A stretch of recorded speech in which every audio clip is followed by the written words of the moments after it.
അപ്പോൾ good evening every one. നമ്മളെ weekend വൈബ്സിൻ്റെ episodes ഇങ്ങനെ വളരെ അടിപൊളിയായിട്ട് മുന്നോട്ട് പോകുന്നുണ്ട്. അറിയുന്നതിൽ വലിയ സന്തോഷം. ഇപ്പോൾ എത്രാമത്തെ എപ്പിസോഡാണ്? ഇത് നാലാമത്തെ, നാലാമത്തെ. പൈലറ്റ് ഉൾപ്പെടെ മൂന്നാമത്തെ. നമ്മൾ ഒരുപാട് ചെയ്തുകൊണ്ട് എനിക്ക് തന്നെ ഓർമ്മ കിട്ടുന്നില്ല, അതാണ് പ്രശ്നം. അപ്പോൾ ഇനി അങ്ങനെ തന്നെ ആയിക്കോട്ടെ.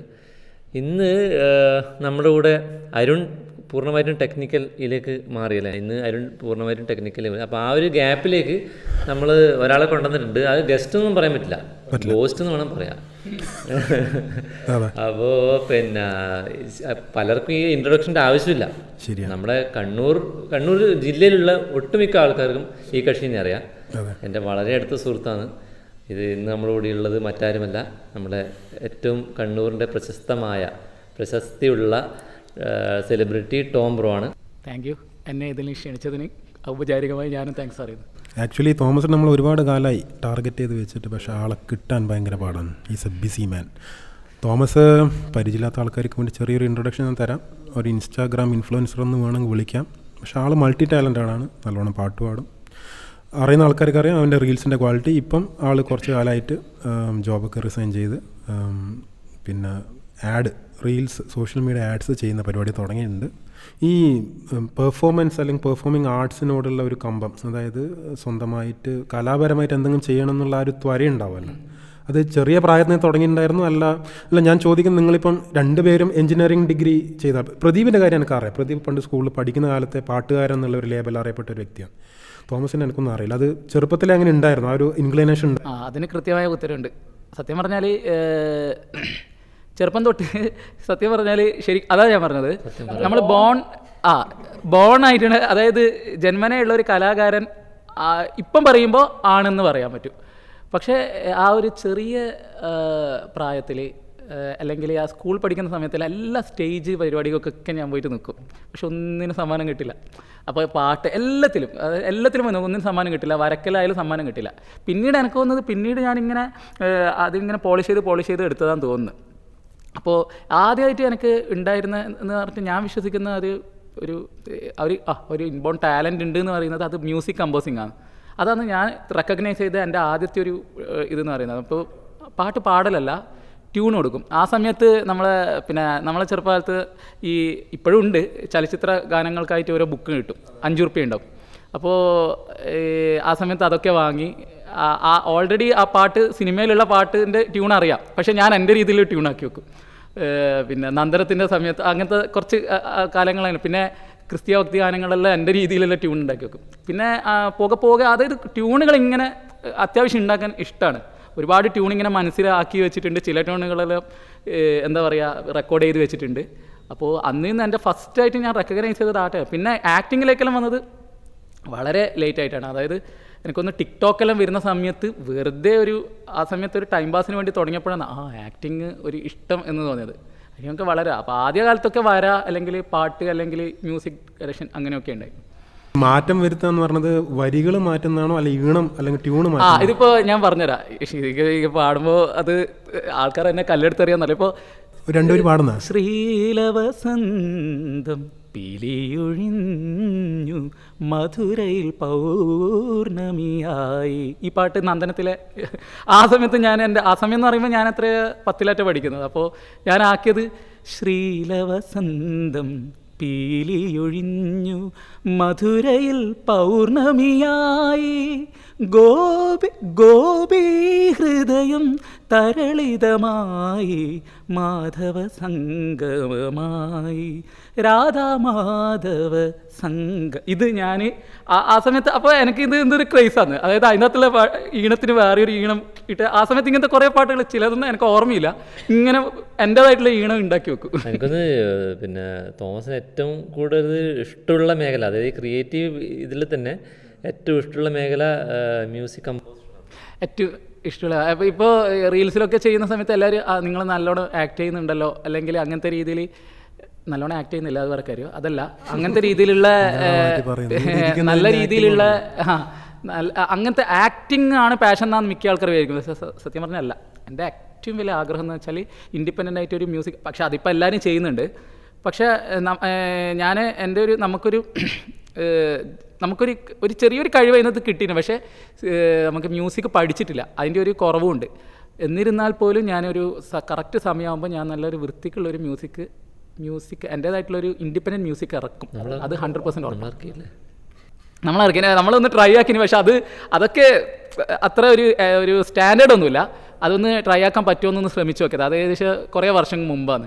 അപ്പോൾ ഇപ്പോൾ അതിൻ്റെ എന്താ പറയുക ഒന്നുമില്ല, ഒരു പ്രൂഫൊന്നുമില്ല. എനിക്ക് അതായത് തോമസിൻ്റെ നിൻ്റെ പിന്നെ മ്യൂസിക് എനിക്കിഷ്ടമാണ്.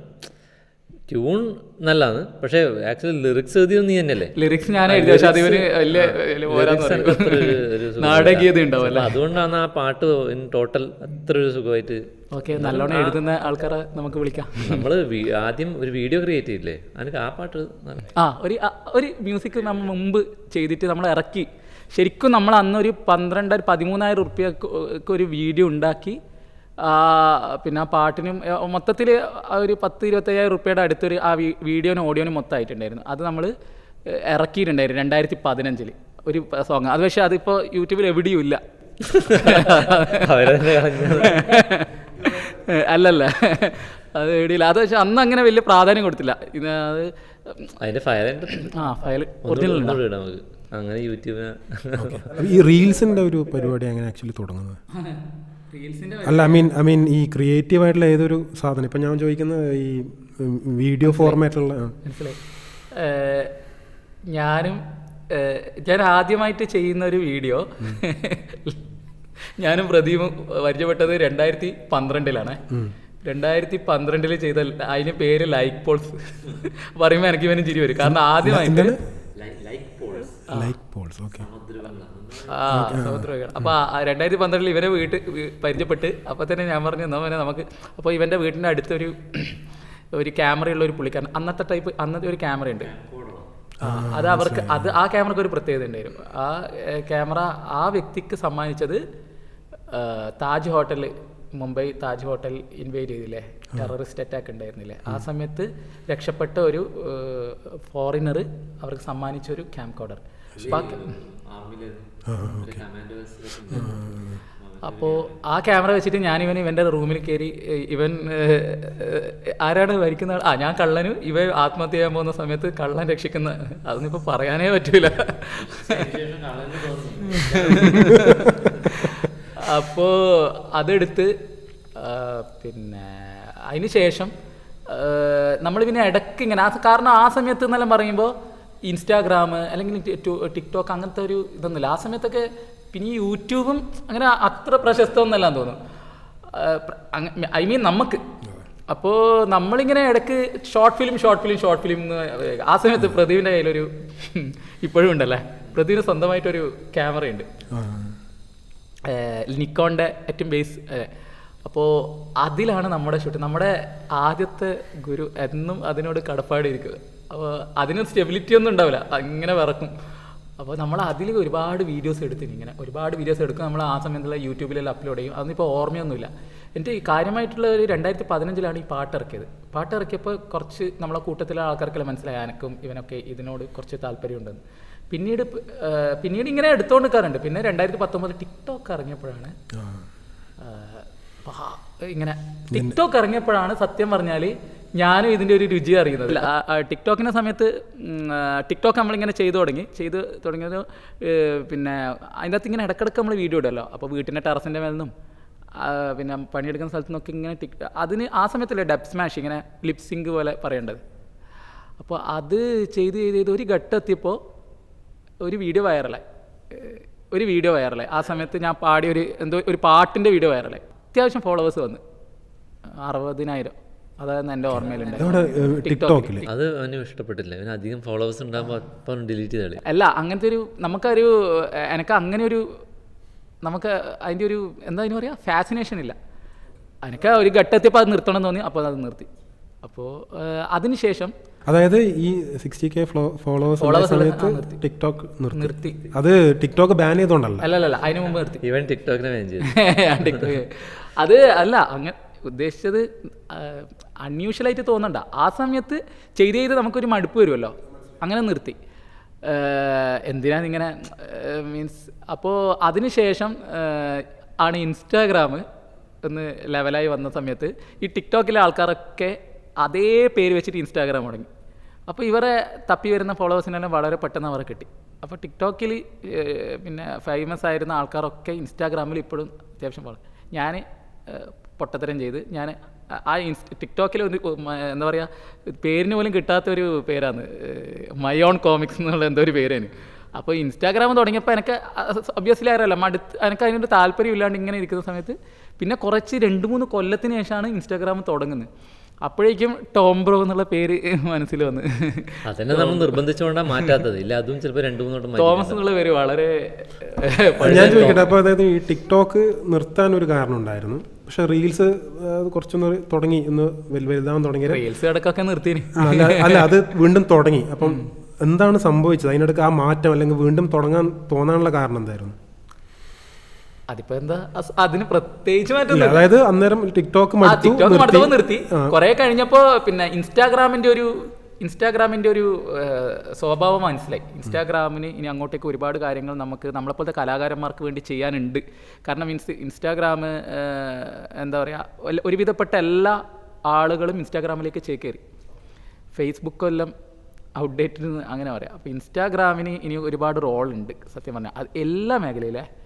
അപ്പോൾ ഞാൻ വിചാരിച്ചു മെല്ലനെ പതിയെ ഒന്ന് തുടങ്ങാം. പക്ഷേ എൻ്റെ ടാർഗറ്റ് ഇൻഫ്ലുവൻസർ അല്ല, ഇപ്പോഴും അല്ല. ഇപ്പം പഴയ പോലെ ഒരുപാട് ഫോളോവേഴ്സ് കിട്ടണമെന്നില്ല, വന്നത് സന്തോഷം, അത് അല്ലാണ്ട് കിട്ടണമെന്നില്ല. കാരണം എന്താ വെച്ചാൽ ഈ നമ്മൾ ആരെങ്കിലും നമ്മളെ പ്രൊഫൈലിൽ കയറുമ്പോൾ നമ്മളെ പറ്റിയിട്ടുള്ള ഒരു ഐഡിയ കിട്ടണം. ഇതാണ് ഇയാൾ വർക്കിൻ്റെ ഒരു ക്വാളിറ്റിയിൽ ഇങ്ങനെ ആയിരിക്കും എന്നുള്ളൊരു ഐഡിയ കിട്ടണം. അതായത് ടോം ബ്രോ എന്നുള്ള ചാനലിൽ നിങ്ങൾ ചെയ്യുന്ന കണ്ടന്റ് ആക്ച്വലി നിങ്ങളുടെ ആഡ് അല്ലെങ്കിൽ സോഷ്യൽ മീഡിയ ആഡ് ആയാലും ആക്ടിങ് ആയാലും ഡയറക്ഷൻ ആയാലും അതിനുള്ള ഒരു പോർട്ട്ഫോളിയോ പോലെ. അപ്പോൾ ചെറിയ വീഡിയോസ് എല്ലാം റീച്ച് വരുന്നുണ്ട്. പക്ഷെ അത് റീച്ച് ഇല്ലെങ്കിലും വിഷയമല്ല, അത് നമുക്ക് ഗുണം ചെയ്യുമെങ്കിൽ ഗുണം ചെയ്യട്ടെ, ഇല്ലെങ്കിലും സങ്കടമൊന്നുമില്ല. അപ്പോൾ ഞാനിപ്പോൾ അതിന് വേണ്ടിയിട്ടാണ് ഒരു റീല് ചെയ്യുവാണെങ്കിൽ എന്തെങ്കിലും അതൊരു നല്ലൊരു റീലായിരിക്കണം. ആ റീലിൽ വെറും ആക്ടിങ് മാത്രമല്ല, ചിലപ്പോൾ നമ്മൾ സ്ക്രിപ്റ്റ് എടുത്ത് കാണിക്കുന്ന പോലത്തെ റീലായിരിക്കും, ചിലപ്പോൾ നമ്മൾ എഡിറ്റിംഗ് എടുത്ത് കാണിക്കുന്ന പോലത്തെ റീലായിരിക്കണം. പിന്നെ കൂടെയുള്ള ആൾക്കാർ, അതാണ് മുഖ്യം. നിനക്ക് ഫീഡ്ബാക്ക് എല്ലാം വരില്ലേ? വരാറുണ്ട്. എങ്ങനത്തെ ടൈപ്പ് ഫീഡ്ബാക്കാണ്? ആക്ടിങ്ങിനെ കുറിച്ചാണോ അതോ നല്ല ഡയറക്ഷൻ ആണോ പറയാറ്? എന്താ സംഭവം? മിക്സഡ് പോലെ വരും. അല്ല, ഇവന്റെ ഇൻബോക്സ് ഞാൻ കണ്ടിട്ടുണ്ടാവും. എന്റെ ഇൻബോക്സിലേക്ക് ഇവൻ നുഴഞ്ഞു കയറി. ഇപ്പൊ തന്നെ ഞാൻ ഈ റീൽസിന്റെ എല്ലാം ഒരു കോൺസെപ്റ്റ് എങ്ങനെയാണ്, ഐ മീൻ എങ്ങനെയാണ് ഒരു സാധനം ചെയ്യാനുള്ള ഐഡിയ എങ്ങനെ ഉരുത്തിരിയല്? ഞാൻ ആദ്യം പറയാം. അതായത് എന്നെയും നമ്മളെപ്പോഴും ഡിസ്കഷനിൽ ഈ ടോം ബ്രോൻ്റെ ഐഡിയൻ്റെ ആ ഒരു സ്പോണ്ടനിറ്റിയാണ് എപ്പോഴും സംസാരിക്കുന്നത്. വളരെ പെട്ടെന്ന് ചെയ്യുന്നതാണെങ്കിൽ കൂടി അത് വെൽ റൗണ്ടഡ് ആണ്. അതായത് നമ്മളോട് പറയും അത് ടോം ബ്രോ പെട്ടെന്ന് ചെയ്തൊരു സാധനമാണ്, പക്ഷെ അങ്ങനെ തോന്നാറില്ല. വളരെ വെൽ ഡിഫൈൻഡ് ആയിട്ട് അതിൻ്റെ ഒരു നല്ലൊരു ഫ്ലോ എല്ലാം ഉള്ള ഒരു സാധനം. അപ്പോൾ അതിൻ്റെ പ്രോസസ്സ് എങ്ങനെയാണ്? പ്രോസസ്സ് അത് രസകരമാണ്. എന്ന് വെച്ചാൽ ശരി, ഐഡിയ എൻ്റെ തലേന്ന് തന്നെയാണ് വരുന്നത്. പക്ഷേ അത് ഇപ്പോൾ നാളത്തേക്ക് സന്ദീപ് പറയുന്ന ഒരു പരസ്യം ചെയ്യണമെന്ന് പറയുന്നത്. അപ്പോൾ നാളെ 10 മണിക്ക് ഷൂട്ട് എന്ന് പറയുമ്പോൾ ഞാൻ പറഞ്ഞു കഴിഞ്ഞപ്പോൾ ആ സ്പോട്ടിൽ തന്നെ ഞാനിങ്ങനെ ഇരുന്നിട്ട് കുറച്ച് നേരം ചിന്തിച്ചിട്ട് അങ്ങനെ നാളത്തേക്കുള്ള ഒരു കണ്ടന്റ് വരൂല. അത് വരുന്നത് ചിലപ്പോൾ കുറേ കഴിഞ്ഞിട്ട് കണ്ണൂരേക്ക് ബസ്സിൽ ഇരിക്കുമ്പോഴോ അല്ലെങ്കിൽ രാത്രി കടന്നിട്ട് ഉറങ്ങുന്ന അങ്ങനെയൊക്കെ വരും. അല്ലാണ്ട് നമ്മൾ ഉണ്ടാക്കണം എന്ന് വിചാരിച്ചിട്ട് ചിന്തിക്കുമ്പോൾ വരൂല. 100% എനിക്ക് വരൂല. എനിക്ക് എന്തെങ്കിലും ഒരു സാഹചര്യത്തിൽ ഇങ്ങനെ വെറുതെ ഇങ്ങനെ കാഷ്വൽ ആയിട്ട് പോകുമ്പോൾ ഓട്ടോമാറ്റിക്കലി ആരൊക്കെയാണ് അവൈലബിൾ എന്നുള്ളത് ഫാക്ടറാണ്. അതായത് അതൊന്നും ഫാക്ടറല്ല. പ്രദീപിന് എങ്ങനെ ഇവന്റെ ഈ ഐഡിയ സ്പോണ്ടേനിറ്റിനെ കുറിച്ച് എന്തെങ്കിലും കഥകൾ പറയാനുണ്ടോ? ഐ മീൻ പെട്ടെന്ന് കഥകൾ സ്ഥിരം സ്പോണ്ടേനിയസ് തന്നെയാണ്. അപ്പം പിന്നെ പ്രത്യേകിച്ച് എന്താ പറയുന്നത്, നമ്മള് പിന്നെ അതുകൊണ്ട് തന്നെ നമ്മുടെ ആവശ്യം പറയല്ലോ. പക്ഷെ നമ്മൾ വേറെ ഒരു കാര്യം പറയണം. ഞാൻ സന്ദീപ് പറഞ്ഞു അതിന്റെ എന്താ പറയാ ഹംബിൾനെസ്, അങ്ങനെയല്ല. സത്യം പറഞ്ഞാല് അങ്ങനെ ഐഡിയാസ് വരുന്ന ഒരുപാട് പേരുണ്ട്. കമ്പയർ ചെയ്യുമ്പോൾ അത്ര മികച്ചതെന്നൊന്നും ഞാൻ പറയുന്നില്ല. മനസ്സിലായി. കൂട്ടത്തിൽ എനിക്ക് കുറച്ച് ഐഡിയാസ് വരുന്നത് മാത്രമേ ഉള്ളൂ. ഞാൻ ഈ കോണ്ടാക്ട്സിൽ എന്നാ പറഞ്ഞു. ഇതിൽ നന്നായി ചെയ്യുന്ന ആൾക്കാർ എല്ലാ മേഖല എല്ലായിടത്തും ഉണ്ട്. അതെ. അപ്പോൾ അത് ജസ്റ്റ് ഇങ്ങനെ നിങ്ങൾ പറഞ്ഞു വരുന്നത് വെച്ചാൽ വളരെ ഓർഗാനിക് ആയിട്ട്, അല്ലാണ്ട് അതിന് വേണ്ടി കുത്തിയിരുന്ന് പെന്നും പേപ്പർ എടുത്ത് ഇരുന്ന് എഴുതി ഉണ്ടാക്കുന്നതല്ല. നമ്മൾ ലാസ്റ്റ് ആയിട്ട് ചെയ്ത വീഡിയോ ഇതിന് നമ്മുടെ ഇൻവെസ്റ്റിഗേഷൻ അല്ല അതിന് ഇപ്പോൾ ഏതൊരു റീൽസ് ആയാലും ഏതായാലും ആ സമയത്ത് നമുക്ക് എന്താണോ റിസോഴ്സ് ഉള്ളത് അത് മുഖ്യമാണ്. അതായത് എൻ്റെ മുമ്പിൽ ഒരു വീട്, അതായത് നമ്മളെ മെയിനായിട്ടുള്ള നമ്മളെന്ന് ഉദ്ദേശിക്കുന്നത് നമ്മുടെ ടീം, നമ്മളൊക്കെ ഇപ്പോൾ ഒരു ടീമാണല്ലോ. അപ്പോൾ മെയിനായിട്ടുള്ള കൺസേൺ എപ്പോഴും വരുന്നതെന്ന് വെച്ചാൽ ലൊക്കേഷനാണ്.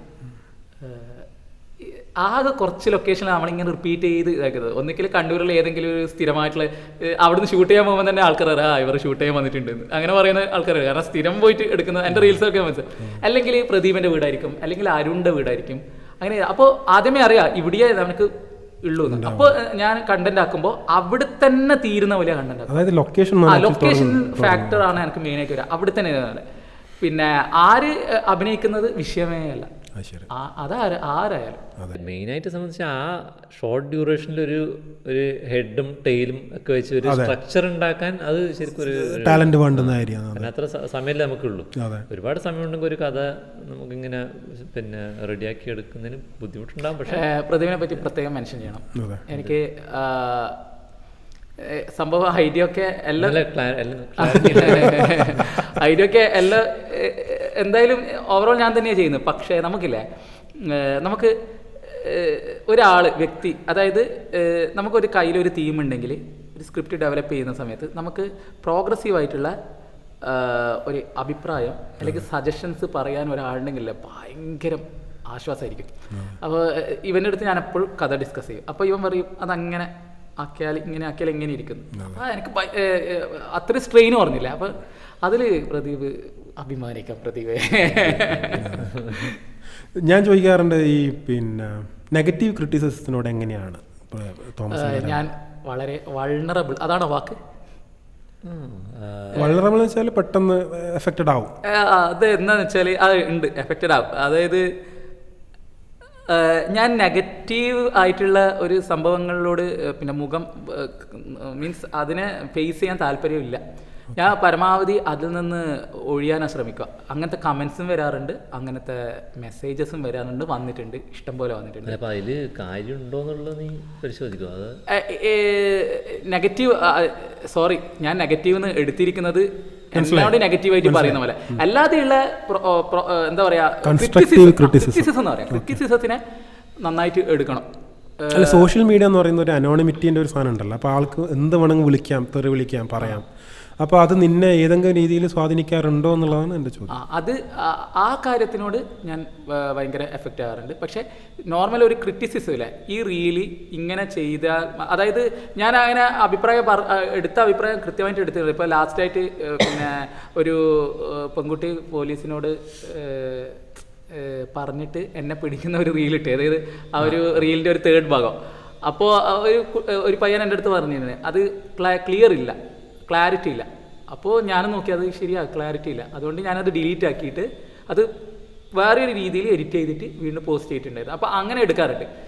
നെഗറ്റീവ് ക്രിറ്റിസിസം മീൻസ് ആളുകളെങ്ങനെ തേജോവധം ചെയ്യുന്ന പോലെ, അല്ലെങ്കിൽ ബോഡി ഷെയിം, അല്ലെങ്കിൽ പിന്നെ ഭയങ്കര വൾഗറായിട്ടുള്ള അങ്ങനത്തേനോട് ഞാൻ അങ്ങനെ ആരെങ്കിലും പറയുന്നുണ്ടെങ്കിൽ എന്തോ പോലെ തോന്നും. ഞാൻ പരമാവധി അതിന് റിപ്ലൈയും കൊടുക്കാൻ നിൽക്കില്ല, അവോയ്ഡ് ചെയ്യും. മനസ്സിലായി. അപ്പോൾ ഈ റീൽസ് എന്നുള്ള ഈ ആഡ്സിലേക്കുള്ള ഒരു ട്രാൻസിഷൻ എങ്ങനെയായിരുന്നു? ഐ മീൻ അത് റീല്, അതായത് ഈ ക്രിയേറ്റീവ് ഫിക്ഷണൽ ആയിട്ടുള്ള റീൽസ് നമ്മളെപ്പോഴും ഒരിക്കൽ കണ്ണൂരിലൊരു തട്ടുകടയിൽ കാപ്പി കുടിക്കാൻ പോയി. അപ്പോൾ ആ സമയത്ത് എൻ്റെ കയ്യിൽ ക്യാമറ ഉണ്ടായിരുന്നു.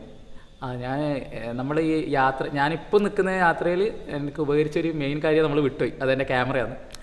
അത് 2022 വാങ്ങിയത്. അപ്പോൾ അതിനുശേഷം എല്ലാ ദിവസവും എൻ്റെ കയ്യിൽ ക്യാമറ ഉണ്ടാവും. ഞാൻ എവിടെ പോകുമ്പോഴും ക്യാമറ കയ്യിൽ എടുത്ത് കളിക്കുക. അപ്പോൾ ഞാനന്ന് എന്താ പറയുക, തട്ടുകടേൻ്റെ വീഡിയോ എടുത്തിട്ട് പിന്നെ വെറുതെ എൻ്റെ ഇഷ്ടത്തിന് വീഡിയോ എടുത്തിട്ട് എൻ്റെ കൂടെയുള്ള ഫ്രണ്ട്, അവൻ സെയിൽസിൽ ഒരുപാട് പേരുമായിട്ട് കണക്ഷൻ ഉണ്ട്. അപ്പോൾ അവനെന്ത് ചെയ്ത്, അവനത് സ്റ്റാറ്റസ് ഇട്ടപ്പോൾ അവൻ്റെ പരിചയത്തിലുള്ള ഒരു വ്യക്തി ഹോട്ടൽ നടത്തുന്നുണ്ട്. അവർ പറഞ്ഞു അവരുടെ ഹോട്ടലിന് വേണ്ടിയിട്ട് ഒരു വീഡിയോ ചെയ്യുമെന്ന്. അപ്പോഴാണ് നമ്മൾ വിചാരിച്ചത് ഇതിനെ കൊണ്ട് ഇങ്ങനെ ഒരു ഉപകാരം ഉണ്ടല്ലേ എന്ന്. അന്ന് പൈസ ഒന്നും മേടിച്ചിട്ടില്ല. പിന്നീട് നമ്മളിങ്ങനെ ചെറിയ പൈസക്ക് പറ്റുന്ന രീതിയിലുള്ള കുഞ്ഞു ആഡുകൾ. കോണ്ടന്റ് ആഡ്സ് ഒക്കെ ഇങ്ങനെ ഒന്ന് പോപ്പുലറായി വരുന്ന സമയമാണ് അല്ലേ? യെസ്, കറക്റ്റ് ലോഞ്ചിങ് ആണ്. കാരണം എന്ന് വെച്ചാൽ അത്യാവശ്യം ഒരുപാട് കണ്ടന്റ് ആഡ്സ് ചെയ്തിട്ടുണ്ട്. അത് ആ കണ്ടന്റ് ആഡ്സ് റീൽസിനെ ആഡ് പോലെ ഒന്ന് മാറ്റി എഴുതാൻ ശ്രമിച്ചു. ഓക്കെ, ഇപ്പം റീൽസ് ചെയ്തു. ഈ ഒരു ഇപ്പോഴത്തെ ഒരു ഇതുണ്ടല്ലോ, ഈ റീൽസ് ആഡ് ചെയ്യുന്ന പരിപാടി, അപ്പോൾ അത് ഈ ട്രഡീഷണൽ ആയിട്ടുള്ള ടെലിവിഷൻ ആഡ്സ് അല്ലെങ്കിൽ ആ രീതിയിലേക്ക് ബ്രാഞ്ച് ഔട്ട് ചെയ്യാൻ തോമസിന് താല്പര്യമുണ്ടോ, അല്ല ഇനിയുള്ള കാലം ഈ റീൽ ആഡിൻ്റെ കാലമാണെന്ന് തോമസ് വിശ്വസിക്കുന്നു? No never. ഞാൻ ഇനി എൻ്റെ വ്യക്തമായൊരു കാഴ്ചപ്പാടുണ്ട്. നമ്മൾ ആർട്ടിസ്റ്റാണെന്ന് നമ്മൾ മനസ്സിലാക്കി കഴിഞ്ഞു. അങ്ങനെയാണെങ്കിൽ നമ്മൾ വെറുതെ ജീവിച്ച് മരിക്കരുത്. നമുക്ക് എന്തെങ്കിലും ഒരു സ്റ്റാമ്പ് ഇവിടെ ഉണ്ടാക്കണം.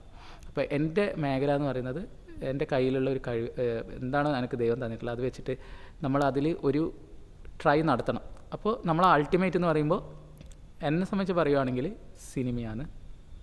ആ സിനിമേൻ്റെ പ്രത്യേകത എന്ന് വെച്ചാൽ സിനിമയിൽ നമുക്ക് എല്ലാ കഴിവുകളും നമുക്ക് കോർത്തിണക്കാം. മ്യൂസിക് ആയാലും ആക്ടിങ് ആയാലും ഡയറക്ഷൻ ആയാലും എഡിറ്റിംഗ് ആയാലും എല്ലാത്തിൻ്റെ ഒരു സംഗമ സ്ഥലമാണ് സിനിമ. അപ്പോൾ നമ്മൾ സിനിമ പ്രയോറിറ്റൈസ് ചെയ്യുന്നതിന്, സിനിമ നമ്മളെ എയിമാക്കി വെക്കുന്നതിന് ഒരു രീതിയിലും മടിക്കണം. സിനിമ ഒരു അടിപൊളി ടാർഗറ്റ് തന്നെയാണ് ഒരാളുടെ ലൈഫിൽ എന്ന് പറയുന്നത്, അതായത് ഇങ്ങനത്തെ ആർട്ടിസ്റ്റുകളുടെ. അതുകൊണ്ട് തന്നെ എനിക്ക് ഒരു സിനിമ സ്വന്തമായിട്ട് എടുക്കാൻ താല്പര്യമുണ്ട്. അപ്പോൾ അതിനോട് അനുബന്ധിച്ച് ചുമ്മാ നാളെ പോയിട്ട് സ്വന്തമായിട്ട് എടുക്കാൻ കഴിവ് അത്ര കഴിവില്ല. അപ്പോൾ ഞാൻ എന്ത് ചെയ്യുന്നത് വെച്ചാൽ ഷോർട്ട് ഫിലിം ചെയ്യണം. ഷോർട്ട് ഫിലിം ഒരു സിനിമ കാണുന്ന ഒരു ആ ഫീല് കിട്ടുന്ന രീതിയിലൊരു ഷോർട്ട് ഫിലിം എടുക്കണം. അപ്പോൾ ഞാനൊരു സ്ക്രിപ്റ്റ് ഇപ്പോൾ എഴുതിക്കൊണ്ടിരിക്കുന്നുണ്ട്. അത് പതിയെ, അത്രയൊന്നും ആവേശമൊന്നും ഇല്ലാതെ പതിയെ ഒരു ഓഗസ്റ്റിലാകുമ്പോൾ തുടങ്ങി ഒരു ഡിസംബറിലൊക്കെ ആവുമ്പോൾ അവസാനിപ്പിക്കുന്ന രീതിയിൽ. കൂടാതെ നെക്സ്റ്റ് അതിൻ്റെ എൻ്റെ മെയിൻ ഒരു പ്രയോറിറ്റി എന്ന് പറയുന്നത് എൻ്റെ കൂടെയുള്ള ആൾക്കാർക്കൊക്കെ ഞാൻ എന്തെങ്കിലും വർക്ക് ചെയ്യുന്നത് അതിനെക്കൊണ്ട് ഉപകാരം ഉണ്ടാവണം. ആക്ടേഴ്സ് ആയാലും ഏതെങ്കിലും രീതിയിൽ. അപ്പോൾ എൻ്റെ കൂടെ ഇപ്പോൾ എൻ്റെ റീൽസിൽ കാണുന്ന ആൾക്കാരൊക്കെയാണ്, എൻ്റെ റീൽസ് നോക്കിയാൽ മനസ്സിലാവും, എല്ലാവരും എൻ്റെ വളരെ വേണ്ടപ്പെട്ട അടുത്തുള്ളതാണ്. അപ്പോൾ ഞാനൊരു വർക്ക് ചെയ്യുന്നുണ്ടെങ്കിൽ അതിലൂടെ ഞാൻ ചിലപ്പോൾ രക്ഷപ്പെടുന്ന നിർബന്ധം ഉണ്ടാവില്ല. ചിലപ്പോൾ അതിലൂടെ പിന്നെ വേറെ ഒരാളാണെങ്കിൽ, കാരണം ഒരു കൂട്ടത്തിൽ ഒരാൾ രക്ഷപ്പെട്ടാൽ മതി. അപ്പോൾ നീ കാസ്റ്റിങ്ങിൽ ഞാൻ ഉദ്ദേശിക്കുന്നത് നിൻ്റെ കൂടെയുള്ള കൂടുതലും ആക്ടേഴ്സാണല്ലോ. നിൻ്റെ കൂടുതലുള്ളതും ആക്ടേഴ്സാണ്. ബാക്കി എഡിറ്റേഴ്സും അതാണ് ഒരു വളരെ ശോകമായ അവസ്ഥ. ക്രൂ എന്ന് പറയാൻ കഴിയില്ല നമുക്ക്. അപ്പം ഞാൻ ചോദിക്കുന്നത്, നീ അപ്പം കാസ്റ്റിങ്ങിൽ ഒരു കോംപ്രമൈസ് ചെയ്യോ? കാസ്റ്റിംഗ് എനിക്ക് എൻ്റെ ക്രൂ പ്രതിയെ ബേസിക്കലി ചോദിക്കുന്നത് ഒരു അവസരം കിട്ടിക്കഴിഞ്ഞാൽ നീ ഓനെ തട്ടിയിട്ട് ഇല്ല. ഞാൻ ഇനിയിപ്പം ഈ ഇൻ്റർവ്യൂവിൽ ഞാൻ പറയാൻ ആഗ്രഹിക്കുന്നത്, അതായത് ഒരു അനൗൺസ്മെൻറ്റ് പോലെ തന്നെ എൻ്റെ നെക്സ്റ്റ് പ്രോജക്റ്റ് പിന്നാലെ എന്ന് പറയുന്ന ഷോർട്ട് ഫിലിമാണ്. അത് ഞാൻ പിന്നെ അതിൻ്റെ എഴുതാൻ വളരെ മടിയുള്ള ഒരാൾ. അതുകൊണ്ട് മാത്രം ഇത് ഇത്ര വൈകിയത്. അവസാനം എങ്ങനെയല്ലോ കടിച്ചു പിടിച്ചിട്ട് ഞാൻ എഴുതാൻ തുടങ്ങി. കുറച്ച് പേജസൊക്കെ എഴുതി കഴിഞ്ഞു. അത് കുറച്ച് ഒരു 1-2 മാസം കൊണ്ട് ഞാൻ തീർത്തിട്ട് ആ വർക്കിലേക്ക് കടക്കും. അതിൽ ഇവരൊക്കെ ഉണ്ടാവും, എല്ലാവരും ഉണ്ടാവും. പിന്നെ എൻ്റെ കൂട്ടത്തിൽ എന്ന് പറഞ്ഞാൽ ഇപ്പോൾ ക്രൂ എന്ന് പറയുമ്പോൾ എന്താ, നമുക്ക് എഡിറ്റിങ്, ക്യാമറ, പിന്നെ പ്രൊഡക്ഷൻ കൺട്രോളർ, പിന്നെ ആർട്ട് ഡയറക്ടർ, അങ്ങനെ ഒരുപാട് മേഖലയുള്ള ആൾക്കാർ വേണ്ടേ. ആരും ഇല്ല സത്യം പറഞ്ഞാൽ. അപ്പോൾ ചെയ്യുന്നുണ്ട്. ആർട്ടിസ്റ്റ് അല്ലാത്ത ഒരാളെ ഞാൻ മെൻഷൻ ചെയ്യുന്നത്, എനിക്ക് ആഡിൽ എൻ്റെ പങ്കാളിയായിട്ടുണ്ടായിരുന്ന അഫ്താബ് എന്ന് പറയുന്ന പയ്യനുണ്ട്. അപ്പോൾ അവന് ക്യാമറ പിടിക്കും, അവന് ക്യാമറ പിന്നെ അത്യാവശ്യം അറിയാം. അപ്പോൾ അവന് പക്ഷേ ആർട്ടിസ്റ്റ് എന്ന് പറയാൻ കഴിയില്ല, പക്ഷെ അവനുണ്ടാവും, കൂടെ ഉണ്ടാവും. പിന്നെ ആർട്ടിസ്റ്റ് എന്ന് പറയാൻ പറ്റുന്ന ആൾക്കാരൊക്കെയാണ് പ്രദീപ്, അർജുൻ, നിവേദ്, പിന്നെ ഇനി ആരെയുള്ള കുറച്ച് പ്രമീൽ, അങ്ങനത്തെ തേജസ്, ധനുഷ് എന്നാൽ മറ്റു കുറച്ച് പിള്ളേരുണ്ട്. അപ്പോൾ ഇവരൊക്കെ ആക്ടേഴ്സാണ്. പക്ഷെ ഞാൻ ഏതെങ്കിലും രീതിയിൽ ഇവർക്കൊക്കെ എന്നെ ഹെൽപ്പ് ചെയ്യാൻ പറ്റുമെന്ന് ശ്രമിക്കും. അപ്പോൾ തോമസേ, ഞാൻ എപ്പോഴും എനിക്ക് ഭയങ്കര ക്യൂരിയസ് ആയിട്ട് തോന്നിയൊരു കാര്യമുണ്ട്. തോമസിൻ്റെ ഈ റീൽസിലുള്ള സൗണ്ട് വർക്ക്, അതിൻ്റെ പ്രോസസ്സ് ഒന്ന് എക്സ്പ്ലെയിൻ ചെയ്യാം. ആക്ച്വലി അത് പറയുന്നത് തന്നെ ആദ്യം ഈ നമ്മൾ എടുക്കുന്ന ഈ BGMസിൻ്റെ എല്ലാം ഒറിജിനൽ എന്താ പറയുക, അതിനെല്ലാം ഒറിജിനൽ ആൾക്കാർക്ക് ആദ്യം നന്ദി പറയണം. ബിക്കോസ് നമ്മൾ ആരൊക്കെയോ ചെയ്തു വെച്ചതാണല്ലോ നമ്മൾ എടുക്കുന്നത്. പിന്നെ ഇതെന്ന് പറഞ്ഞാൽ ഇതൊരു സെൻസാണ്. നമ്മളൊരു വീഡിയോ വെച്ച് കഴിഞ്ഞിട്ടുണ്ടെങ്കിൽ ആ വീഡിയോ അതൊരു മ്യൂസിക് സെൻസ് ഉണ്ടെങ്കിൽ കുറച്ചും കൂടി ബെറ്റർ ആവും. അപ്പോൾ നമുക്കറിയാമല്ലോ. അപ്പോൾ അതിന് കണക്കായിട്ടുള്ളത് യൂട്യൂബിൽ നിന്നോ അല്ലെങ്കിൽ ഗൂഗിളിൽ നിന്നൊക്കെ സൗണ്ട്, അതായത് BGM എടുത്ത് അത് കണക്കായിട്ട് ഇടുകയാണ് ചെയ്യാറ്. പിന്നെ അതിൻ്റെ കൂടെ സൗണ്ട് എഫക്റ്റ് ചില സമയം മൊബൈലിൽ തന്നെ നമ്മളിപ്പോൾ ഡോറ് തുറക്കുന്നതൊക്കെ അല്ലെങ്കിൽ ഗേറ്റ് അങ്ങനത്തെയൊക്കെ പിന്നെ മൊബൈൽ തന്നെ റെക്കോർഡ് ചെയ്ത് വെക്കും. ഫാമിലിനെ കുറിച്ചൊന്നും പറഞ്ഞു. വീട്ടിലാരൊക്കെയുണ്ട്? വീട്ടിൽ അച്ഛൻ, അമ്മ, ഏട്ടൻ, അനിയത്തിൻ്റെ കുട്ടികളുണ്ട്. അതല്ല, കല്യാണം കഴിച്ചിട്ടില്ല? ഇല്ല. എന്ത് പറ്റി? അതായത് നമ്മളെ പ്രയോറിറ്റിയിൽ അതല്ല വരുന്നത്. മനസ്സിലായി. അല്ല, ഫിലിം മേക്കിംഗ് പെർസ്യൂ ചെയ്യുമ്പോൾ ബേസിക്കലി അതാണ്. അല്ല, അപ്പോൾ ആ പറഞ്ഞ ഭയങ്കരമായ ബ്രെയിൻ വാഷിംഗ് ഉണ്ട്. അത് ഞാൻ ചോദിക്കട്ടെ, ആ പറഞ്ഞതിനർത്ഥം ഫിലിം മേക്കിംഗ് കാരനാണ് കല്യാണം കഴിക്കാത്തതെന്നാണോ? അതോ? അല്ല അല്ല അല്ല, അതൊരു പ്രയോറിറ്റി അല്ല, വലിയ പ്രയോറിറ്റി അല്ല അത്. അതുകൊണ്ട് പക്ഷേ പറയാൻ കഴിയില്ല. ചിലപ്പം നമ്മളൊന്ന് കുറച്ചും കൂടി ബെറ്റർ ആയി കഴിഞ്ഞിട്ടുണ്ടെങ്കിൽ നമ്മൾ ചിലപ്പം ഞാൻ അതുകൊണ്ട് നോ എന്ന് ഉള്ള തീരുമാനമില്ല. അല്ല, ഒരുപാട് ഫാക്ടേഴ്സ് ഉണ്ടല്ലോ. മേ ബി മാറാം. ഇപ്പോൾ നിനക്ക് കിട്ടുന്ന റെസ്പോൺസ്, നിന്റെ ഫാൻസ് ഒരുപാട് പെൺകുട്ടികൾ ഉണ്ടാവില്ല, അപ്പോൾ അവരിൽ നിന്ന് ഒരാളെ ചൂസ് ചെയ്യുമോ എന്നാണ് എല്ലാവരും അറിയാൻ ആഗ്രഹിക്കുന്ന ഒരു കാര്യം. ഇതൊന്നും ഇടല്ല, ഇതാ ഇടണ്ട്. പ്രദീപിനെ ഒഴിവാക്കാൻ പറ്റില്ല. അതിന് പറ, ഇല്ലാത്ത കാര്യത്തിന് ഞാൻ എങ്ങനെയാണ് ഉണ്ട് പറയാ. അല്ല, ഞാൻ മനസ്സിലാക്കില്ല, നിന്റെ കണ്ടന്റ്സിന് എന്തായാലും ഒരു ഫീമെയിൽ ഓഡിയൻസ് ഉണ്ടല്ലോ. ഐ മീൻ അത് നേരത്തെ പ്രദീപ് പറഞ്ഞതല്ലാണ്ട് ഫീമെയിൽ ഓഡിയൻസ് കുറവാണ്. നമുക്ക് ആ ഇത് കാണുമല്ലോ നമ്മളെ അനാലിറ്റിക്സിൽ 70% മെയിലും 30% മെയിൽ ഓഡിയൻസ് കൂടുതലാണ്.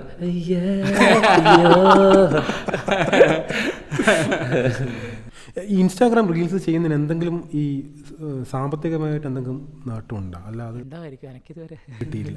ഐ മീൻ അങ്ങനെ എന്തെങ്കിലും സമ്പ്രദായം ഉണ്ട്? ഇപ്പൊ യൂട്യൂബ് വ്യൂസിനനുസരിച്ചിട്ട് ആഡ്സ് ഇടാം. ഇന്ത്യയിൽ എൻ്റെ അറിവാണ്, ഇന്ത്യയിൽ ഇൻസ്റ്റാഗ്രാം വരുമാനത്തിന് 3 ഗിഫ്റ്റ്, സബ്സ്ക്രിപ്ഷൻ, പിന്നെ നമ്മൾ ഒരാളുടെ പ്രൊഫൈലിൽ കയറി സ്ക്രോൾ ചെയ്യുന്ന സമയം ഇടയ്ക്കിടയ്ക്ക് ഓരോ പരസ്യം വരും, ഇൻസ്റ്റാഗ്രാമിനെ ഫീഡ് ചെയ്യുന്നത്. അതിലൂടെയൊക്കെ വരുമാനം വരേണ്ടത്. പക്ഷേ ഇന്ത്യയിൽ ആകെ സബ്സ്ക്രിപ്ഷന് മാത്രമേ വരുമാനമുള്ളതായിട്ടാണ് എനിക്ക് തോന്നിയത്. സബ്സ്ക്രിപ്ഷൻ ആരാ നമ്മളെ സബ്സ്ക്രൈബ് ചെയ്ത് നമ്മളെ വീഡിയോ നോക്കേണ്ട ആവശ്യം ആർക്കുമില്ലല്ലോ. ഈ ഇൻസ്റ്റാഗ്രാം റീൽസ് ചെയ്യാൻ ഉദ്ദേശിക്കുന്ന ആൾക്കാരോട് ഐ മീൻ അതിനൊക്കെ എനിക്ക് തോന്നുന്നു പിന്നെ നല്ലൊരു ഗൈഡൻസ് പോലെ. ഞാൻ എന്നെ ഒരു സംഭവമായിട്ട് പറയുന്നതല്ല, നീ അത് പറ, എനിക്കറിയാം സംഭവം, എനിക്ക് മനസ്സിലായിട്ടുണ്ട് ചോദ്യം. ഇൻസ്റ്റാഗ്രാം റീൽസ് ചെയ്യുന്ന പിള്ളേരോടാണോ? അല്ല, പലരും എനിക്കൊന്ന് റീൽസ് ചെയ്യുന്നത് ഓക്കെ, അതിനെക്കുറിച്ച് പറയണം. എന്താണ് നിങ്ങൾക്ക് ഒരു ഗൈഡൻസ് ആയിട്ട് പറയാൻ പറ്റും? 2 എന്തിനു വേണ്ടി ചെയ്യുന്നു എന്നുള്ളൊരു സാധനം ഉണ്ടല്ലോ. ഈ പലരും ചെയ്യുന്നത് ആ ക്വിക്കായിട്ട് താൻ പറഞ്ഞ പോലെ പെട്ടെന്ന് ഫേമസ് ആവാൻ വേണ്ടിയിട്ടും. അതിനോടെല്ലാം തോമസിൻ്റെ ഒരു അപ്രോച്ച് എങ്ങനെയാണ്? തോമസ് വളരെ എനിക്കൊന്നൊരു റയർ ബ്രീഡാണ്. ഇപ്പം തോമസ് തന്നെ പറഞ്ഞു ടിക്ടോക്കിൽ 60,000 ഫോളോവേഴ്സ് ഉണ്ടായപ്പോൾ ആ സാധനം ഒഴിവാക്കി. അത് ഒരു വലിയ സാധനമല്ല. ഐ മീൻ ഇന്നത്തെ കാലത്ത് എല്ലാവരും അഭിമാനമായിട്ട് പറയേണ്ട ആവശ്യമില്ല. പലരുടെയും കണ്ണിൽ ഇവനെന്ത് പൊട്ടൻ അങ്ങനെയും പറയാം. അത് അല്ല, അങ്ങനെയല്ല. അൾട്ടിമേറ്റ്ലി ഇതിന്റെ വിഷയം എന്ന് പറയാ പ്രയോറിറ്റി, എന്തിനോടാണ് മുൻഗണന കൊടുക്കുന്നത് എന്നുള്ളതായിരിക്കും. ഇപ്പോഴത്തെ പിള്ളേരിൽ പിന്നെ എന്താ പറയുക, അവർക്ക് ഇൻഫ്ലുവൻസർ ആയിട്ടാണോ മുൻഗണന കൊടുക്കുന്നത്? അങ്ങനെ അവർ അത് ചെയ്തോട്ടെ. ഇൻസ്റ്റൻ്റ് ആയിട്ടുള്ള വൈറൽ ആവാണ്ട് അവർ അത് ചെയ്തോട്ടെ. ഇന്ന ആൾക്കാർ ഇന്ന രീതിയിൽ ചെയ്യണമെന്ന് നമ്മൾ എന്താ പറയുക, അല്ല ആളുകൾ ഇത്തരത്തിൽ ജഡ്ജ്മെൻ്റ് ആവുന്നത് കൊണ്ടാണ് ഒരു റീലെല്ലാം കാണുമ്പോൾ നമ്മളെ രീതിക്കുള്ള റീൽസ് അല്ല, അല്ലെങ്കിൽ നമുക്ക് ഇഷ്ടപ്പെടാത്ത റീൽസ് ആകുമ്പോൾ ആളുകൾ അവരെ കുറ്റം പറയുന്നത്. അവരവരുടെ പ്രയോറിറ്റിക്ക് ഇഷ്ടത്തിനനുസരിച്ച് ചെയ്തോട്ടെ. പക്ഷെ സിനിമയിലേക്ക് വരുന്ന ആഗ്രഹിക്കുന്ന ആൾക്കാർക്ക് ഇൻസ്റ്റാഗ്രാം റീൽസ് ചെയ്യുന്നതുകൊണ്ട് ഗുണമൊക്കെ ഉണ്ട്. കാരണം എത്രയോ പേര് ഇൻസ്റ്റാഗ്രാം ഏതെങ്കിലും രീതിയിൽ ഇങ്ങനെ ഒരു അപ്രോച്ച് വന്നിട്ടുണ്ട്. അതായത് സിനിമയിൽ അഭിനയിക്കാൻ എന്ന് വെച്ചാൽ മെയിൻ സ്ട്രീം ഒന്നല്ല, പിന്നെ ഇടത്തര മീൻസ് അത്തരത്തിലുള്ള ചെറിയ താല്പര്യമുണ്ടോ അങ്ങനെ ചെയ്തിട്ടില്ല. അതുകൊണ്ടല്ല, ആക്ച്വലി എൻ്റെ സമയമായിട്ട് അല്ലെങ്കിൽ ഞാൻ അതിനോടൊരു പ്രാപ്തനായിട്ടില്ല എന്നുള്ളത് കൊണ്ട് ഞാനൊന്ന് ഇപ്പോൾ 2012 ഞാനല്ല ഇപ്പോൾ, കാരണം ഇപ്പോൾ ഒരുപാട് വീഡിയോ ചെയ്ത് ഇപ്പോൾ നമുക്കൊരു ഒരു ഷോട്ട് എടുക്കുമ്പം ഏത് ആംഗിളിൽ വെക്കണമെന്നും, അല്ലെങ്കിൽ എങ്ങനെ കട്ട് ചെയ്യണം, അല്ലെങ്കിൽ എഡിറ്റ് ചെയ്യുന്ന സമയത്ത് എത്ര പേസ് വേണം, അങ്ങനെ നമ്മളിങ്ങനെ ചെയ്ത് നമുക്ക് പരിചയമായിട്ട് വരികയല്ലേ. അപ്പോൾ ഇനിയും എനിക്ക് ഇൻസ്റ്റാഗ്രാം റീൽസിനെ ഞാൻ കാണുന്നത് ചെറിയ ടൈമേ ഉള്ളൂവെങ്കിൽ പോലും ചെറിയ വർക്ക്, അതായത് ക്വാളിറ്റിയുള്ള വർക്കിലൂടെ എൻ്റെ ഒരു പ്രൊഫൈൽ എനിക്കൊന്ന് ക്രിയേറ്റ് ചെയ്യണമെന്ന് മാത്രമുള്ള ഒരു ആഗ്രഹം മാത്രമേ ഉള്ളൂ. അവസരങ്ങൾ വന്നാൽ ഇനി നോ പറയില്ല. അവസരങ്ങൾ വന്നാൽ വേണ്ടല്ലേ, നോ പറയേണ്ട ആവശ്യമില്ലല്ലേ. സിനിമയിലാണെങ്കിൽ നോ പറയേണ്ട കാര്യമില്ല. ഏതായാലും മുഴപ്പിലങ്ങാട് നീടം വരെ വന്നിട്ട് നമുക്ക് വേണ്ടി ഇത്രയും സമയം സ്പെൻഡ് ചെയ്ത് വളരെയധികം നന്ദി. ഇനിയിപ്പോൾ ഒരു റീൽ ആക്ച്വലി ഷൂട്ട് ചെയ്യാൻ പോകുന്നതല്ലേ, ഇത് വളരെ ഇൻഫോർമൽ ആയിട്ടുള്ളൊരു കോൺവെർസേഷനാണ്. ഞാൻ അങ്ങനെ ഒരു ഫ്രെയിം വർക്ക് കൊടുക്കുന്നതാണ്. ഇനിയിപ്പോൾ റീൽ ഷൂട്ട് ചെയ്യാൻ പോകും. ഒരു റീൽ ഷൂട്ട് ചെയ്യണം. എൻ്റെ വളരെ വേണ്ടപ്പെട്ട ഒരു ഫ്രണ്ട് ഉണ്ട്, അർജുൻ. അപ്പോൾ അർജുൻ നമ്മുടെ തൊട്ട് ബാഗിലുണ്ടാന്ന് തോന്നുന്നു. വേണ്ടപ്പെട്ട അദ്ദേഹം ചുരുക്കം ചില അതായത് ശരിക്കും പറഞ്ഞാൽ ആക്ടിങ് എന്ന് പറയുന്നതല്ലേ, ആദ്യകാലത്തൊക്കെ ഞാൻ വിചാരിച്ചിരിക്കുന്നത് ആക്ടിങ് അത്ര പ്രാധാന്യം കൊടുത്തു, പക്ഷേ ആക്ട് ചെയ്യാൻ കഴിവ് എന്ന് പറയുന്നത് വലിയൊരു കഴിവ് തന്നെയാണ്. അപ്പോൾ ആക്ട് ചെയ്യുന്ന അറിയുന്ന ആൾക്കാർ നമ്മളെ റീൽസിൽ വരുമ്പോൾ അത് പ്രത്യേകം നമുക്ക് മനസ്സിലാവുന്നുണ്ട്. അറിയാത്ത ആൾക്കാർ നമ്മൾ കഷ്ടപ്പെട്ട് പഠിപ്പിച്ച് ചെയ്യുന്നതും ആക്ട്, കാരണം അവർ എന്താണോ വേണ്ടത് അത് തരുന്നുണ്ട്. അങ്ങനെയുള്ള ഒരാളാണ് അർജുൻ. അങ്ങനെയുള്ള ഒരാളാണ് പ്രദീപ്. പ്രദീപിനെ കുറിച്ച് പിന്നെ പറയണ്ടല്ലോ. നിങ്ങൾ തമ്മിലുള്ള കെമിസ്ട്രി ഭയങ്കരമായിട്ട്, അത് നിങ്ങൾ തന്നെ പറഞ്ഞു. തമ്മിൽ കെമിസ്ട്രി ബയോളജി ഇല്ല,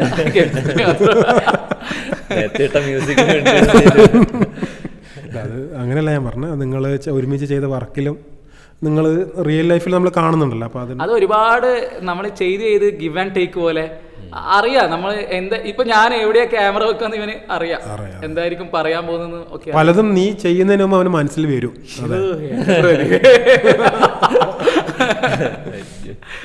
അല്ല, അപ്പോൾ നമുക്ക് ടോം ബ്രോ എന്ന സെലിബ്രിറ്റീനെ കുറിച്ച് സന്ദീപിനും ബാക്കി ലിസണേഴ്സിനെല്ലാം ഒരു ഏകദേശം ഒരു ഐഡിയ. ടോം ബ്രോ സ്റ്റിൽ ഒരു നിഗൂഢതയാണ്. അതല്ലേ എൻ്റെ സ്പെഷ്യൽ. അതൊരു അല്ല അങ്ങനെയല്ല, നമ്മള് അതെ അല്ല ആ നിഗൂഢതയാണ് ഇവന്റെ പക്ഷെ ആ വാക്ക് ഇഷ്ടായി. കുറച്ച് വേണം വിട്ടുകൊടുക്കരുത്. പക്ഷെ എൻ്റെ ലൈഫിലെ ആദ്യത്തെ ഇന്റർവ്യൂ, അപ്പോൾ ഞാനിതിന് അത്രത്തോളം പ്രാധാന്യത്തോടെ കൊടുക്കുന്നത്. ചെറിയ ഇന്റർവ്യൂ മീൻസ് ഞാൻ അങ്ങനെ കാണാൻ ഉദ്ദേശിക്കുന്നത് വെച്ചാൽ അങ്ങനെ കാണുമ്പോൾ ഞാൻ കുറച്ചും കൂടി ഒരു അഭിമാനമാവല്ലേ. തീർച്ചയായിട്ടും ഞാൻ ഇപ്പോഴും തോമസിനെ കൊണ്ടുവരണമെന്ന് വാശി പിടിക്കാൻ കാരണം ഞാൻ വിശ്വസിക്കുന്നുണ്ട് തോമസ് ഒരു വലിയ ലെവലിലേക്ക് പോകുന്നുള്ളത്. അതെന്തോ എൻ്റെ ഒരു ഇൻഡ്യൂഷനായിരിക്കും. പക്ഷേ തോമസ് ഇതുവരെ ചെയ്ത വർക്ക് കണ്ടിട്ടും തോമസിൻ്റെ ആ ഒരു അപ്രോച്ചും തോമസ് വളരെ ഗ്രാജുവലി ഇപ്പം ഇന്നിപ്പം നമ്മൾ സംസാരിച്ചുകൊണ്ടിരിക്കുമ്പോൾ എന്നോട് അരുൺ പറഞ്ഞൊരു കാര്യമുണ്ട്. അതായത് നീ ഈ ഇൻസ്റ്റാഗ്രാം റീല് വഴിയിലെ ആഡിൻ്റെ പരിപാടി തുടങ്ങിയ ടൈമിങ് കറക്റ്റാണ്. കാരണം അവൻ്റെ ഒരു സുഹൃത്തിനോട്, എറണാകുളത്തുള്ളൊരു സുഹൃത്തിനോട് സംസാരിച്ചപ്പോൾ ആൾ പറഞ്ഞു ഇന്ന് പഴയ ഒരു ട്രഡീഷണൽ മെത്തേഡ് ഓഫ് ആഡ്സിനെ ആരും പ്രിഫർ ചെയ്യുന്നില്ല, എല്ലാവരും ഇപ്പം അപ്പം ആ ടൈമിങ് എനിക്ക് തോന്നുന്നു ഈ കൊല്ലം ആദ്യമാണ് തോമസ് മാരുതിയിലെ ജോബ് റിസൈൻ ചെയ്യുന്നത്. അപ്പോൾ എല്ലാം കൊണ്ടും അതെ റിസ്ക്കാണ്. പക്ഷേ തോമസിന് ആ ഒരു വിഷൻ ഉണ്ടെന്ന് ഞാൻ പറഞ്ഞു വരുന്നു, എന്ത് ചെയ്യണം എപ്പോൾ ചെയ്യണം എന്നുള്ളത്. പണ്ടേ റിസൈൻ ചെയ്ത് ഈ പരിപാടിക്ക് ഇറങ്ങിയിട്ടില്ല. അപ്പോൾ അതുകൊണ്ട് തന്നെ ആ ഒരു പലപ്പോഴും ആ ആൾക്ക് വിഷൻ ഇല്ലാണ്ടായിപ്പോഴാണ് ഒരു ടാലൻറ്റ് ഉണ്ടായിട്ടും കൂടി പലരും അവർ ആ എൻ ഗോളിലേക്ക് എത്താണ്ടായി പോകുന്നതെന്ന് എനിക്ക് തോന്നിയിട്ടുണ്ട്. പിന്നെ ഡിസിപ്ലിൻ പലരും പല രീതിയിൽ തെറിച്ചു. പക്ഷെ എനിക്ക് തോന്നുന്നത് ഇൻട്രോവേർട്ട് ഒരു അന്തർമുഖത്തുണ്ട്. അല്ല അങ്ങനെയല്ല, തോമസിനുണ്ട് പലരും ഞാൻ ഉദ്ദേശിച്ചത്. പിന്നെ ഒരു അന്തർമുഖത്തുണ്ട്, ഒരു അണ്ടർ സെല് ചെയ്യുന്നൊരു പ്രശ്നം എനിക്ക് തോന്നി ഈ ഇന്റർവ്യൂയുടെ കേസിൽ. മേ ബി അതൊരു ഇന്റർവ്യൂ ആയിട്ട് ചെയ്യുമ്പോൾ ഞാൻ അഭിപ്രായത്തെ മാനിക്കുന്നു.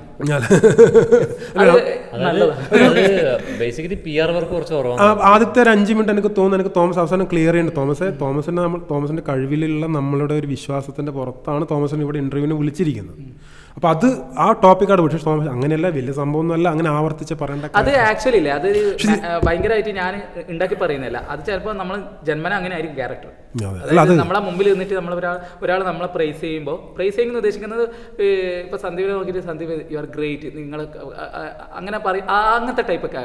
അത് എന്നെ പറ്റി പറയുന്ന സമയത്ത് ഒരു രീതിയിൽ എനിക്ക് കോംപ്ലിമെന്റ് ഞാൻ പരമാവധി അതിനൊന്നും ഒഴിവാക്കാം. അത് നടക്കത്തേ അല്ല. എനിക്കൊന്ന് അത് ബ്രേക്ക് ചെയ്യാൻ ഒരുപാട് പ്രദീപൻ ആദ്യം പറഞ്ഞ ആ പോയിന്റ് നമ്മൾ ആദ്യം ഡിസ്കസ് ചെയ്യുന്ന പ്രദീപ് പറഞ്ഞു മാർക്കറ്റിംഗ് ചെയ്യാൻ ഉദ്ദേശിക്കുന്ന ഒരാൾക്ക് ആദ്യം വേണ്ടത് സെൽഫ് മാർക്കറ്റിംഗ് ആണ്. തോമസ് ചെയ്യുന്നത് മാർക്കറ്റിംഗ് അല്ല. തോമസ് എന്തുകൊണ്ടോ ഇങ്ങനെ ഒരു അവസരം വരുമ്പോൾ എന്തോ അത് നെഗറ്റീവായിട്ട് പറഞ്ഞതല്ല, ആളുകൾക്ക് അധികം മിംഗ്ലിംഗ്. പക്ഷെ ഞാൻ പറഞ്ഞു വരുന്നത് നീ ഒരു പബ്ലിക് പ്ലാറ്റ്ഫോം വരെ ഞാൻ ഭയങ്കര സംഭവമാണെന്ന് വിളിച്ചു പറയണമെന്നല്ല. പക്ഷെ never under cell your self. അതൊരു വളരെ തെറ്റായിട്ടുള്ള ഒരു ആറ്റിറ്റ്യൂഡാണ്. വർക്കിലൂടെ തെളിയിക്കാൻ തോന്നുന്നു. വർക്കിലൂടെ എന്നല്ല, ഒരാൾ നിന്നോട് സംസാരിക്കുമ്പോൾ അല്ലെങ്കിൽ ഒരു പ്രസന്റേഷനും വരുമ്പോഴും തോമസ് ഒരു സംഭവമാണെന്നുള്ളത് നമുക്കെല്ലാം ബോധ്യമായിട്ടുള്ള ഒരു കാര്യമാണ്. തോമസിന്റെ മനസ്സിൽ മാത്രമല്ല, അതെല്ലാവർക്കും അറിയുന്ന അംഗീകരിക്കുന്ന ഒരു കാര്യം. അതുകൊണ്ട് അതിൻ്റെ ഒരു ആവശ്യമില്ല. ഓക്കെ, അപ്പം ഇത്രയും നേരം നമ്മൾ ടോം ബ്രോ എന്ന സെലിബ്രിറ്റിയും തോമസ് എന്ന നമ്മുടെ ബെസ്റ്റ് ഫ്രണ്ടിൻ്റെയും കുറേ വിവരങ്ങൾ സന്ദീപിനായാലും ബാക്കി ലിസണേഴ്സിനും ഒരുപാട് കാര്യങ്ങൾ മനസ്സിലാക്കാൻ പറ്റി. അപ്പോൾ നമുക്ക് വൈൻഡപ്പ് ചെയ്യാം അല്ലേ? അപ്പോൾ ഈ ആഴ്ചത്തെ വീക്കെൻഡ് വൈബ്സിൻ്റെ ഒരു കിടിലൻ എപ്പിസോഡിന് വേണ്ടുന്ന സ്റ്റഫ് നമുക്ക് കിട്ടിയിട്ടുണ്ട്. നമുക്ക് വൈൻഡപ്പ് ചെയ്യാം. അപ്പോൾ അടുത്തൊരു എപ്പിസോഡുമായിട്ട് കാണുന്നത് വരെ this is Malluminati and this is Pradeep Krishnan and AK signing off. Thank you. Goodbye. Good evening.